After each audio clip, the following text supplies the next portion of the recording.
What's good, YouTube? So I want to start this video out with this preface. This video, well, the beginning of this video is not for you guys. The beginning of this video is for my coach, Pete Rubish. I wanted to just do a video since our contact and my progress videos have been kind of iffy these first 2 weeks. I wanted to just lay everything out on the line because I've had troubles uploading videos, getting them to him. So if you're here for a normal video, you can skip to later. I'll put an annotation to let you know when to skip to. If you're interested in just purely boring training stuff, then this first part is for you.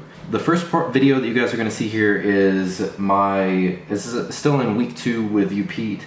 This was my first set on the first bench day of Spoto press with a 3-second pause, 2 sets of 3 at 215 pounds.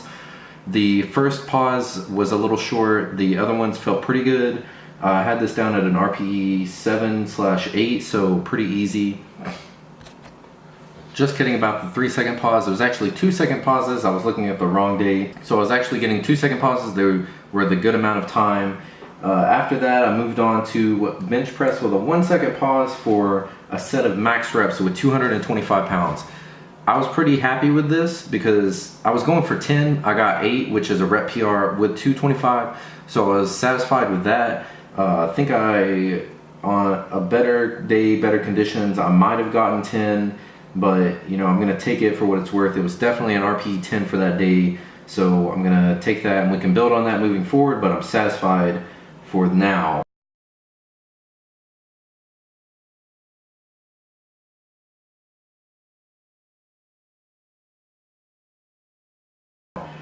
After that, close grip with 165, 2 sets of max reps. I got 15 and 13. Definitely RPE 10s.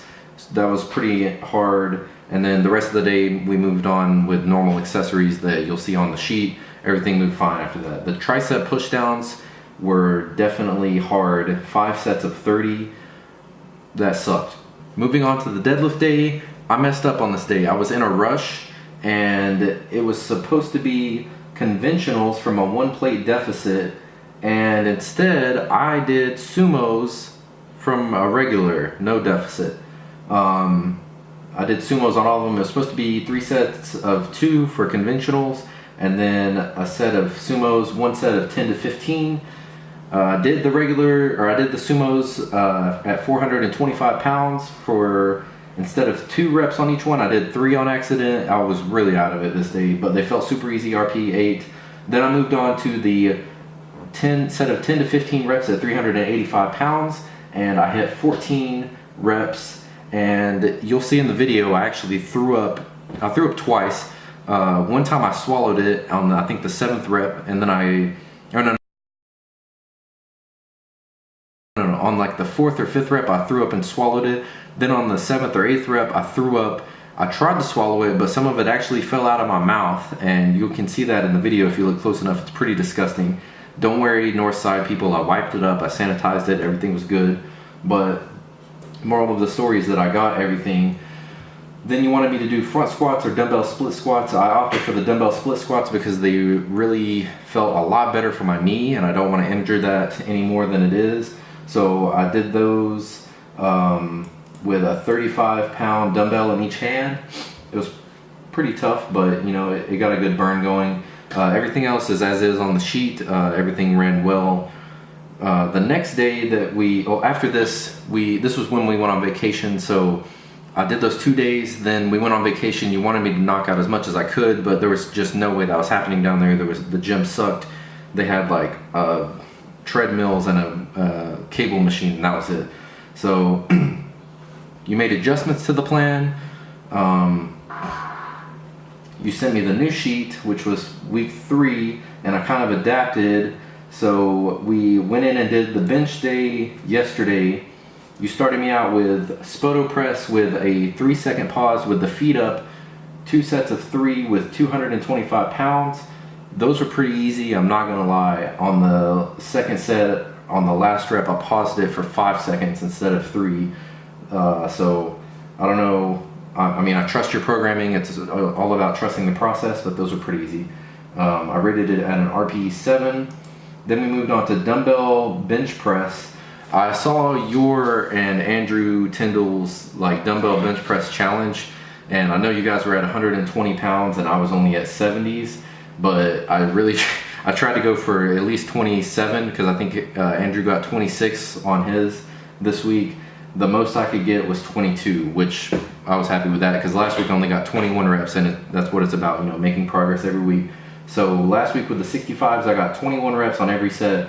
This week with the 70s, I got 21 reps, 22 reps, and 19 reps, and that was at an RPE 10 on every one. And then we moved on to the 5 sets of 30 on the tricep push downs. Everything was sucked for that, but it was good. Next, we moved on to deadlift day. We started with the conventionals at a 1 plate deficit, which I actually didn't mess up this week. I paid attention.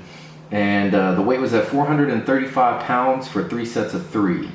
I did all 3 sets of 3 at that weight. I rated it at an RPE 8. It felt alright. The hexagon plates were kind of giving me a little bit of issue because I can't adjust my feet because we're on the deficit on the plate. So I had to like jerk the bar around if it lands at a weird angle. So that kind of threw me off a little bit, but I knocked it all out. Then we moved on to the sumo deads at 405. This kind of sucked because anything over like 5 reps, I like to use straps just because my grip is going to give out, and I think that the amount of the benefits of getting obviously all the reps that you're prescribing outweigh my grip strength giving out. So I'd rather use straps on that than get like 7 and then my grip is just done. But I only had 1 strap. I don't know what happened to my other strap. I have to order some new ones. So I had 1 strap, and there was a dude ollie lifting. I asked him if I could use a strap, and he said yeah. I'd never used ollie straps before, so I tried it. They just didn't work out, and after like 4 reps I got rid of them. But I got 10 reps, my grip sucked, and I rated it an RPE 10. I think 15 would have been there had it been under normal conditions, but this is what happened, so we'll see where we'll move forward next week. The dumbbell split squats went up to the 40s this week from 35 last week. Everything was good, and then the rest of it is as is on the sheet. So I hope this catches us up to date, Pete, and hopefully if we need to make some changes to the rest of the week, then we can. We're kind of in a weird situation because I'm like on week 2 and 3 right now, since I didn't really get to finish week 3 or 2.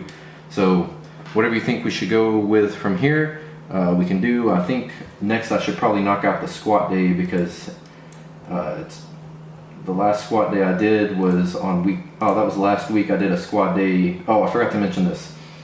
On the squat day, high bar squats with a 2-second pause at the bottom, 230 pounds, 3 sets of 2. I hit all of the reps. I think it was pretty easy, but I forgot to put an RPE in, so I'm not really sure. High bar squats, 1 set of 12 to 15, 230 pounds. I hit 16 reps because I was in the zone. And then the conventional deads with a 2-second pause. You gave me 345 pounds for all sets, in parentheses, will be very tough. And I hit all of them, and they were RPE 7, 8, and 9. So the last one was kind of tough, but honestly the first 2 were pretty easy. And then everything else is as on the sheet. So I hope this catches up, Pete. For everyone else that watched all this boring programming talk, thank you for sticking with us.